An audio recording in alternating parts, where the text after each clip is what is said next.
हिमाचल प्रदेश में इस साल बेमौसमी बरसात, बार बार बारिश और ओलावृष्टि ने किसानों की फसल को तबाह करने में कोई कसर नहीं छोड़ी है। बागवान भी इससे अछूते नहीं रहे हैं। प्रदेश का कांगड़ा एकमात्र जिला है जहां आम की बम्पर पैदावार होती है।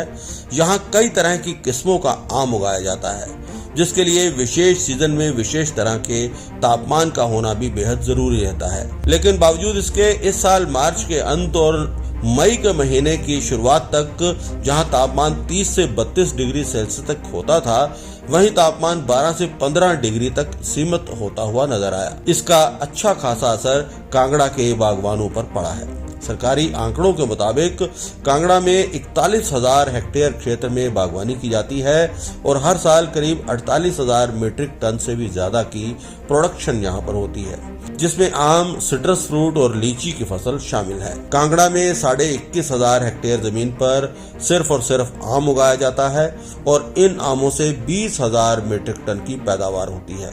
मगर इस साल इसी तरह से पैदावार होगी, इसको लेकर सवाल पैदा हो चुके हैं, क्योंकि इस बार मौसम बेहद खराब रहा है। मार्च और अप्रैल के शुरुआती दौर में आमों में फ्लावरिंग पीक पर रहती है, लेकिन मार्च और अप्रैल के महीने में बेमौसमी बरसात हुई, जिसकी वजह से आम की फसल में बीमारी आ गई है। जिला कांगड़ा में लगभग 41,000 हेक्टेयर क्षेत्र में बागवानी की जाती है और जिससे लगभग 48,000 मीट्रिक टन जो है प्रोडक्शन होती है। इसमें हमारी जो मेन फसलें हैं वो मैंगो है, उसके बाद सिट्रस है, फिर लीची है। 3 मुख्य फसलें हैं। और आम की जहाँ तक मैं बात करूँ, हमारा लगभग 52% जो एरिया है, लगभग 21,500 हेक्टेयर जो है वो आम के अंतर्गत है और जिसमें लगभग 20,000 मीट्रिक टन के आसपास जो है बागवानी प्रोडक्शन होती है आम की। इस साल जैसे सबसे पहले तो अनसीजनल रेनफॉल हुई है मार्च एंड में, इवन अप्रैल में जो है, जब हमारी मैंगो में फ्लावरिंग बिल्कुल पीक पे थी, उस टाइम जो है रेनफॉल हुआ है और उससे क्या हुआ कि एक डिजीज़ मैंगो में आई है जिसको हम ब्लॉसम ब्लाइट कहते हैं या एंथ्रेक्नोज भी कहते हैं। उससे काफ़ी जो कुर्द जो मैंगो में पड़ा था वो बिल्कुल ब्लैक हो गया, उससे भी फार्मर को काफ़ी लॉस हुआ है। उसके बाद जो है कुछ जगह हेल स्टॉर्म भी हुआ और उसके बाद जो है अभी आपने देखा होगा मई फर्स्ट वीक में विंड स्टॉर्म भी कई जगह हुआ, उससे भी काफ़ी लॉस जो है फार्मर को हुआ। अगर मैं अपने ज़िले की बात करूं तो हमारे ज़िला कांगड़ा में लगभग 387 लाख का जो है लॉस फार्मर को हुआ है, जिसमें अगर मैं प्रोडक्शन की बात करूं तो लगभग 3200 मीट्रिक टन जो है हमारा यहाँ पे प्रोडक्शन का लॉस हुआ है और 1304 हेक्टेयर एरिया जो है उससे प्रभावित हुआ है और जिस लगभग 3300 फार्मर जो है प्रभावित हुए डिफरेंट ब्लॉक्स में जिला कांगड़ा के। और मुख्यतः जो हमारा लॉस हुआ है वो जो हमारा, जैसे आप जानते हैं हमारे 15 ब्लॉक है जिला कांगड़ा में, जो मुख्यतः लॉस हुआ वो हमारा ब्लॉक नूरपुर में हुआ। नूरपुर में जैसे मैं आपसे बात करा कि 387 जो लाख का जो हमारा लॉस हुआ, उसमें से लगभग 300 के आसपास लॉस हमारा जो है नूरपुर में हुआ। आप जानते हैं नूरपुर और इंदौरा हमारे जो मुख्य ब्लॉक है जहाँ पे जो है मैंगो की फसल होती है।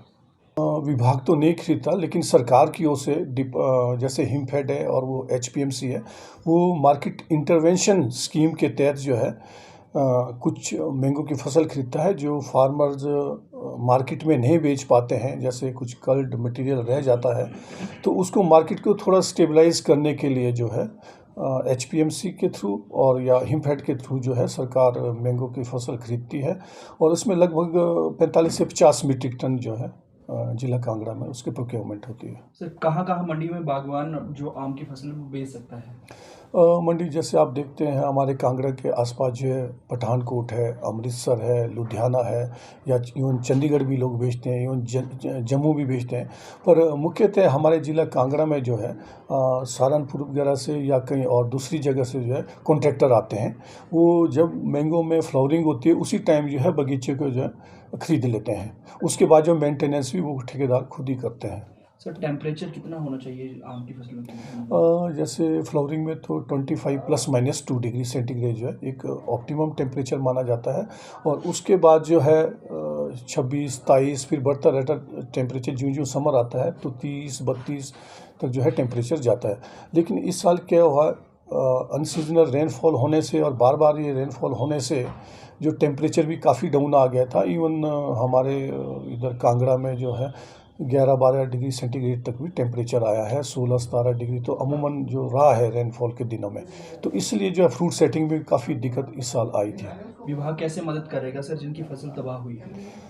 देखो, सरकार जो है नेशनल जो डिज़ास्टर रिलीफ फंड है उसके तहत भी जो है पूरी मदद करता है, और विभाग की दूसरी भी जो अन्य स्कीम चली हुई है उसमें भी 50% से लेकर 80-85% तक जो है फार्मर को विभिन्न योजनाओं के अंतर्गत जो है असिस्ट करता है और टेक्निकल गाइडेंस भी देता है। जहाँ तक नेशनल डिज़ास्टर रिलीफ फंड की बात है, उसमें हमारी जो असिस्टेंस रहती है 50% से लेकर 75% तक रहती है। इवन 100% जैसे हम ट्रेनिंग कैंप भी उसमें ऑर्गेनाइज करते हैं।